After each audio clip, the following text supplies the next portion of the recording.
이 시간에는 제17장 개방경제의 일반균형과 거시경제정책의 효과에 대해서 공부를 해보겠습니다.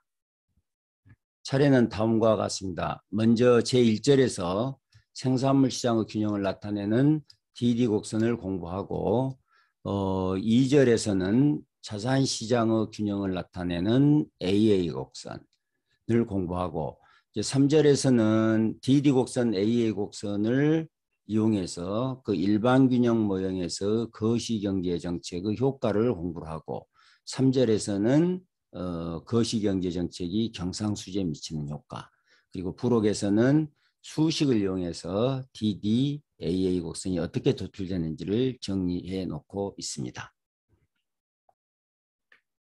일반균형은 세 개의 시장이 동시에 균형을 이루는 것을 말합니다. 세 개의 시장은 우리가 앞에서 공부했던 재화시장, 외환시장, 화폐시장이고, 이 세 개의 시장의 동시 균형은 세 개의 미지수를 풀어내는 것이 되겠습니다. 세 개의 미지수는 하나는 국민소득, 환율, 그리고 이자율. 그래서 이 세 개의 미지수 YER을 우리가 내생변수라고 이야기를 하고, 나머지 변수, 뭐 정부 지출, 투자, 뭐 통화 공급량 이런 것들을 우리가 외생 변수라고 이야기하고 있습니다. 방정식이 세 개인데 2차원 평면의 그림을 그리기 위해서는 방정식이 두 개로 축약이 돼야 되니까 축약하는 방법으로 우리 교과서는 DDAA 곡선을 이용하고 있습니다. 그래서 이걸 재화시장을 우리가 DD 곡선이라고 이야기하고, 외환시장과 화폐시장의 동시균형을 AA 곡선. 그래서 이 방정식에서 미지수 하나를 제거하는 것은 R을 제거하고, R을 제거하고 나면 이 Y하고 E만 남죠. 그래서 DDAA 곡선은 Y2 평면에, 그러니까 소득과 환율 평면에다가 이 DDAA 곡선을 그리는 것이 되겠고, 여러분들이 또 다른 교과서에서 공부하고 있는 ISLM 모형은 이 세 개의 방정식을 재화시장과 외환시장의 결합해서 이걸 IS 곡선이라고 하고, 이 화폐시장을 LM 곡선이라고 하고 있습니다. 그래서 ISLM 모형에서는 뭘 소거해 가지고 이 두 개의 방정식을 만드는 거는 환율을 제거합니다. 환율.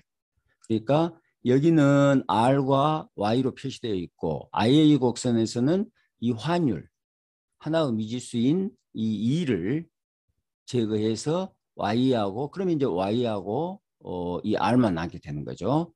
그래서 ISLM 모형에서는 Y하고 R, 이 평면에다가 균형을 찾아내는 방식입니다. 그래서 DDAA로 문제를 해결하나 ISLM 방식으로 문제를 해결하나 그 결과는 대동소이하다, 이렇게 여러분들이 이해하시면 되겠습니다. 자, 먼저 DD 곡선의 균형, 생산물 시장 균형, DD 곡선에 대해서 알아보도록 하겠습니다.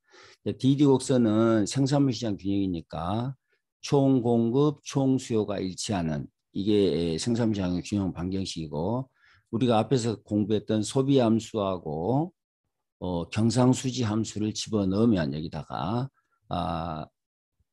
생산물 시장의 균형 방정식이 나오겠습니다. 먼저 소비 함수를 보면 앞에서 공부했듯이 C는 소득의 함수다. 그런데 다만 여기서는 정책 변수를 고려하기 위해서 단순히 Y만 넣은 게 아니라 세금입니다. 세금을 빼서 집어넣었고, 가처분 소득이 되겠습니다. 그다음에 경상수지 함수는 이게 상대 가격입니다. 이게 외국의 가격에 또 환율을 곱한 것이고, 우리 가격이니까 외국의 재화 가격과 우리 가격 간의 상대 가격. 그러면 상대 가격이 올라가면 올라갈수록 외국 제품의 가격이 올라갈수록 수입은 줄고 수출은 늘 테니까 이것은 플러스 효과다. 올라가면 경상수지의 긍정적. 이것은 소득이 증가하면, 가처분 소득이 증가할수록 수입이 늘 테니까 마이너스 효과가 있다. 이렇게 보시면 되겠습니다. 그래서 경상수지는 상대가격 그리고 가처분 소득의 감소함수다. 그리고 이것은 우리가 나중에 공부하는 실질 환율과 똑같은 겁니다. 그래서 실질 환율이 올라가면 외국 재화 가격이 상대적으로 상승한단 말이에요. 그래서 수출이 증가하고 수입은 감소하고 그래서 경상수지가 개선된다고 보겠습니다.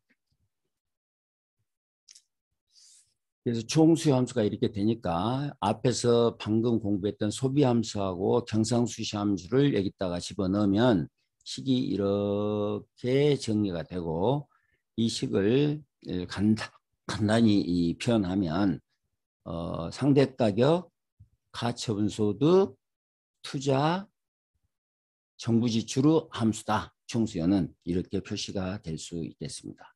그래서 앞에서 공부한 것처럼 이건 상대가격의 증감수, 가처분 소득의 증감수, 그 다음에 소득과 정부지출의 증감수가 되겠고 세금이 증가하게 되면 가처분 소득이 감소하니까 총수요도 감소한다. 이렇게 보겠습니다.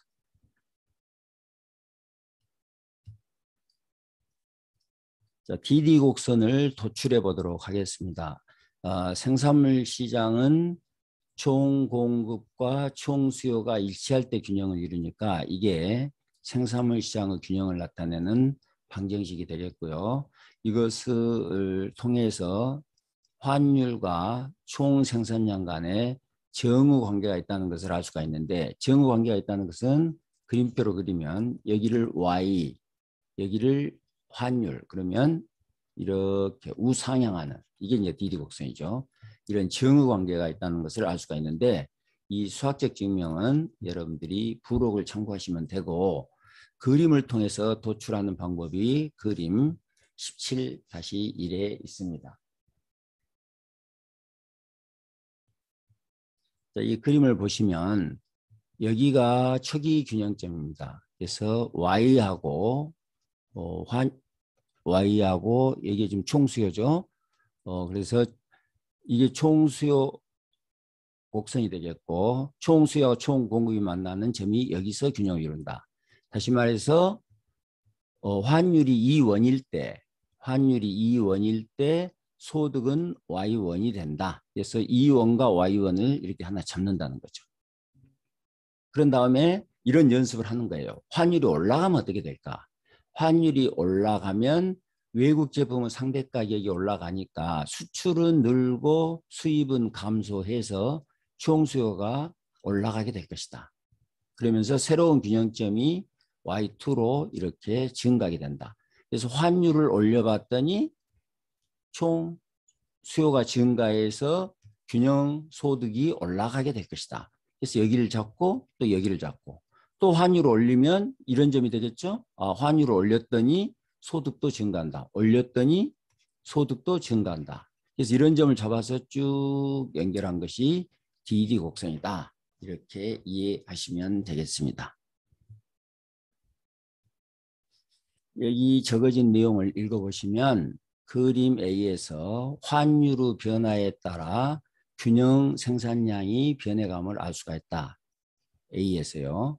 여기서 구한 환율과 생산량의 조합을 B의 환율과 생산량 평면에 표시하면 DD 곡선이 된다.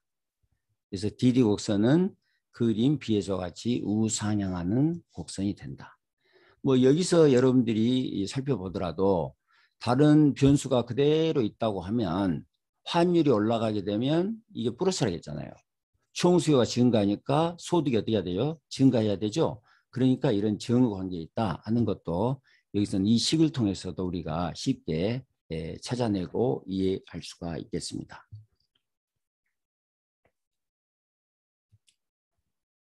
이 환율 이외에 환율이 변하면 그것은 이 선을 따라서 이동하는 거고 이렇게 있다면 Y, E, DD가 이렇게 있다면 환율이 변하면 이 선을 따라서 소득이 변해가는 거고 환율 이외의 요인 다시 말해서 정부 지출, 뭐 I 이런 것들이 변하게 되면 이것은 이런 외생 변수 변화는 총수요 변화를 일으켜서 DD 곡선을 이동시키게 되겠습니다.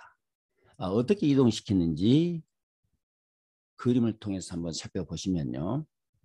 자, 여기가 균형이고 초기 균형점, 여기가 초기 균형점입니다. 자, 여기서 정부 지출이 증가하고 나니까 총수가 증가하죠. Y가 Y1에서 Y2로 이렇게 이동한다는 것을 알 수가 있습니다. 자, 그래서 환율이 가만히 있는데 정부 지출이 증가했더니 소득이 증가하게 되니까 이렇게 DD 곡선이 오른쪽으로 이동해야 된다는 거죠. 만약에 환율이 여기에 있으면 균형 국민소득이 여기인데 여기서 정부 지출 증가하게 되면 소득이 증가해야 되니까 여기가 돼야 될 거 아니에요. 그래서 정부 지출이 증가하게 되면 DD 곡선이 우측으로 이동하게 된다. 이렇게 볼 수 있겠습니다. 만약에 정부 지출만이 아니라 기업 투자가 증가했을 때도 이게 총수가 증가할 거 아니에요.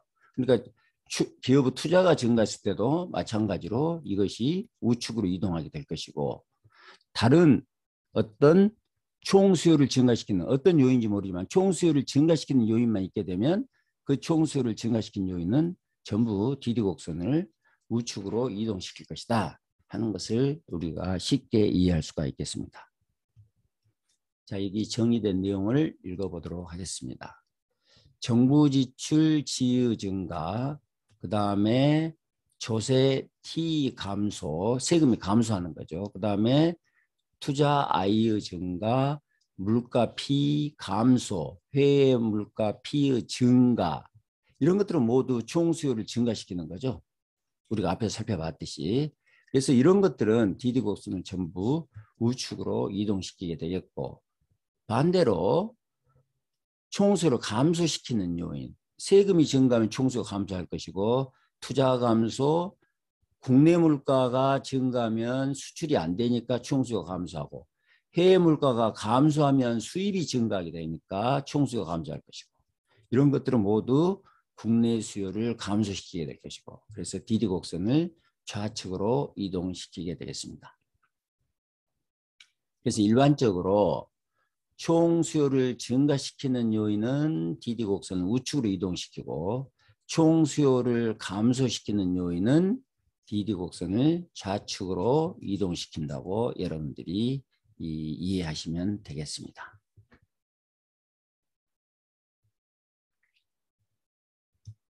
다음은 외환시장과 화폐시장의 균형을 나타내는 AA 곡선을 도출해 보도록 하겠습니다. 외환시장과 화폐시장이 동시에 균형을 이룰 때 우리는 이걸 자산시장의 균형이라고 하고 이것을 AA 곡선으로 표시하고 있습니다. 그래서 외환시장의 균형은 이자율 평형 조건으로 나타나고요. 이렇게 앞에서 공부했죠. 여기서 보면 이자율이 올라가면 환율과 역의관계 있죠. 예를 들면 복습을 한번 해보면 우리나라 이자율이 올라가면 어떤 일이 벌어지죠? 외국에서 외국 화폐 공급량, 외화 공급량이 증가하게 되고 외화 공급량이 증가하니까 이 환율이 하락하게 된단 말이에요. 그래서 이자율과 환율은 역의관계, 마이너스 관계가 있다. 다음으로 화폐 시장의 균형식은 이렇게 되는데 화폐에 대한 수요는 이자율의 감소 함수고 소득이 증가하면 화폐 수요가 증가하는 소득의 증감수다. 어쨌든 이게 화폐시장의 균형식이고 이게 외환시장의 균형식인데 이걸 동시에 균형시키는 것을 우리가 AA 곡선으로 표시하고 있습니다. 자, AA 곡선이 어떻게 도출됐는지 그림을 먼저 보도록 하겠습니다. 자, 이 그림을 보시면 오른쪽은 화폐시장의 균형을 나타내고 왼쪽은 외환시장의 균형을 나타냅니다. 그래서 초기 균형점에서 소득이 Y1일 때 균형점이 A고 그 다음에 이쪽으로 가서 외환시장에서 균형점이 A'이고 소득이 Y1일 때 E1 이걸 이쪽에다 먼저 찾습니다. 소득이 Y1일 때 E1 그래서 A가 균형이다. 그런 다음에 소득이 증가했다고 한번 가정을 해보는 거죠. 그럼 소득이 증가하게 되면 화폐에 대한 수요가 증가할 것이고 그러면서 이쪽으로 화폐 시장의 균형점이 이동하고 이자율이 올라가면서 외환시장에서 비프라임에서 균형을 이루고 환율이 하락하게 된다 이거예요. 소득을 증가시켜 봤더니 환율이 하락하는 곳에 이 두 개의 시장의 균형이 달성되더라. 그럼 소득을 감소하면 환율이 올라가는 점에서 균형이 이루어지더라. 그래서 이런 점을 쭉 연결한 것이 AA 곡선이 되겠고 이 AA 곡선은 외환시장도 균형이고 화폐시장도 균형인 이런 균형을 나타낸다. 이렇게 이해하시면 되겠습니다. 자, 여기 적어진 것을 간단히 한번 읽어보시면 우측은 화폐시장의 균형, 좌측은 외환시장의 균형을 나타내고 있다. 자, AA 곡선을 도출하기 위해서 국내 생산량이 증가했다고 가정을 해보자. 그러면 국내 생산량이 증가하면 자산시장의 균형을 달성하는 환율이 내려간다는 것을 우리가 볼 수 있단 말이에요. 그래서 이렇게 Y2평면에서 이렇게 해가지고 소득을 증가시켰더니 환율이 이렇게 내려가더라고요. 소득을 증가했더니 환율이 내려가. 그래서 이런 점을 이렇게 연결하면 AA 곡선이 그려지고 같이 우하향하는 이렇게 곡선이 되더라.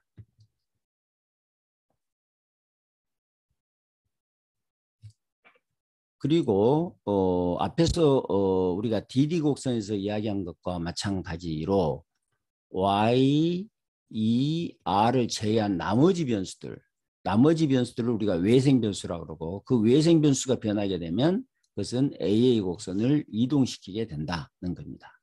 그래서 생산량과 환율 이외의 어떤 요인은 AA 곡선을 이동시키게 되는데 그림 70과 80에서 보면 이 외에 외생 변수를 본 거는 통화 공급량, 그 다음에 국내 물가, 미래 예상 환율, 외국 이자율 이런 것들이 이제 외생 변수가 되겠습니다. 식을 다시 한번 볼까요? 자, 이 식에서 보면 내생 변수를 우리가 제외한 나머지 변수 이런 것들이 변하거나 그러니까 외국이 금리를 올리거나 내리거나 사람들이 환율 예상이 올라가거나 내려가거나 그 다음에 정부가 통화 공급량을 늘리거나 줄이거나 그 다음에 물가가 변하거나 하면 이 AA 곡선이 변하게 되는데 이 AA 곡선 변화는 외생 변수니까 AA 곡선 자체를 이동시키게 된다는 겁니다.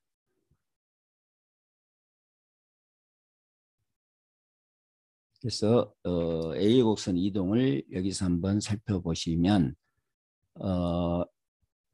지금 통화 공급량이 증가했을 때 AA 곡선이 어떻게 이동하는가 보기 위해서 이게 초기 균형점, 이것도 초기 균형점 이렇게 되어 있죠.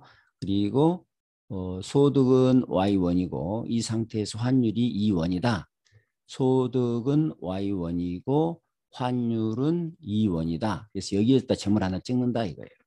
자, 그런 다음에 통화 공급량이 증가했다고 보자. 통화 공급량이 증가했다고 보자. 그러면 균형점이 B로 가고 이자율이 내려가고 그러면서 환율이 올라가고 소득 Y1이 그대로인 상태에서 통화 공급량이 증가했더니 환율이 어떻게 됐습니까? 올라갔죠. 이렇게 환율이 올라갔어요.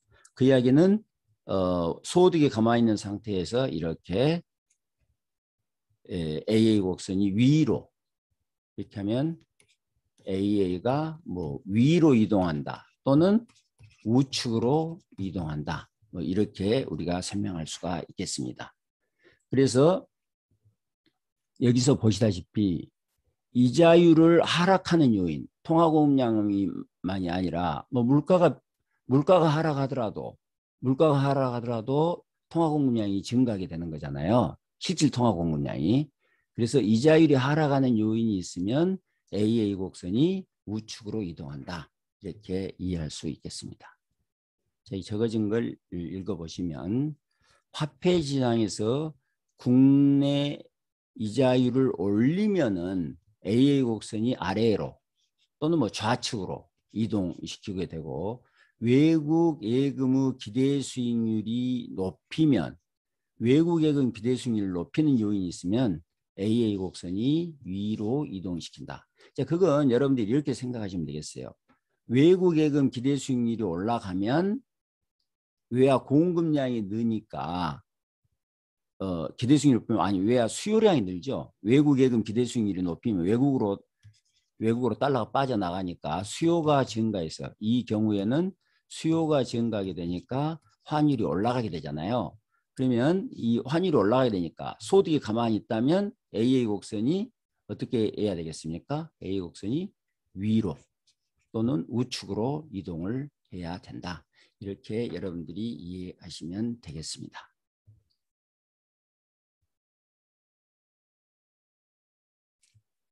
다음은 거시경제의 일반 균형입니다. 거시경제의 일반 균형은 이 세 개의 시장의 균형이 일반 균형이라 할 수 있고 이 세 개의 시장의 균형을 우리는 DD 곡선과 AA 곡선으로 표시했으니까 이 DD 곡선과 AA 곡선이 만나는 점에서 거시경제 전체의 일반 균형이 성립된다고 볼 수 있겠습니다. 다만 이제 이 일반 균형을 우리가 이야기할 때 여러분들이 염두에 둬야 되는 것은 이 균형은 물가 수준이 불변임을 가정하고 있어요. 그래서 물가 수준이 변하지 않는 상태니까 단기 균형을 나타낸다 하는 것을 여러분들이 꼭 염두에 두셔야 되겠습니다. 자, 그림을 보시면 이 DD 곡선과 A 곡선을 방금 우리가 도출을 했고 이 두 개의 점이 만나는 A점이 세 개의 시장의 동시 균형을 나타내는 일반 균형, 즉 소득은 Y1에서 결정이 되고 환율은 E1에서 결정이 된다. 이렇게 보면 되겠습니다. 만약에 C점과 B점 같은 경우는 어떻게 될까? B점은 A의 곡선상에 있는데 DD 곡선상에 있지 않잖아요. 그래서 이런 경우는 자산시장의 균형은 이루어지고 있지만 생산물 시장에 불균형이 발생하고 있다. 이렇게 보겠고 C점 같은 경우는 생산물 시장의 균형은 달성하고 있지만 외환시장과 화폐시장의 균형이 달성되지 않는 불균형 상태에 있다. 이렇게 보겠습니다. 자, 그렇다면 이런 불균형은 균형을 향해서 조정해 가야 될 텐데 어떻게 조정이 되어 갈까? 이 그림을 보시면 이 시점 같은 경우로 보면 자산시장 불균형도 있고 생산물 시장도 불균형이란 말이에요. 자, 그러면 여기가 균형이니까 이 균형점을 향해서 가야 되는데 균형점을 향해서 가는 방법이 여러 가지가 있겠죠. 여기서 직접 이렇게 가는 방법도 있고 이렇게 갔다가 이렇게 가는 방법도 있고 근데 일반적으로 우리가 어떻게 생각을 해야 되는 거는 이런 식으로 간다고 생각을 해야 된다는 거예요. 이런 식이라는 게 뭡니까? 먼저 B점. B점이 어디예요? 자산시장의 균형을 먼저 달성을 하고 그 다음에 서서히 생산물 시장의 균형을 달성하는 방향으로 움직여간다. 자, 그러니까 환율이 시점에서는 이런 이야기죠. 환율이 즉각적으로 B점으로 하락하고 그 다음으로 천천히 환율이 하락하면서 소득이 증가해가는 이런 상태로 균형을 향해 간다. 자, 그 이유는 생산물 시장의 균형은 재화의 생산과 수요와 공급은 서서히 이루어지고 화폐 시장이나 외환시장 R이나 E는 굉장히 빠르게 변해간다. 이렇게 가정을 하고 있는 거죠. 이렇게 생각하고 있는 거죠.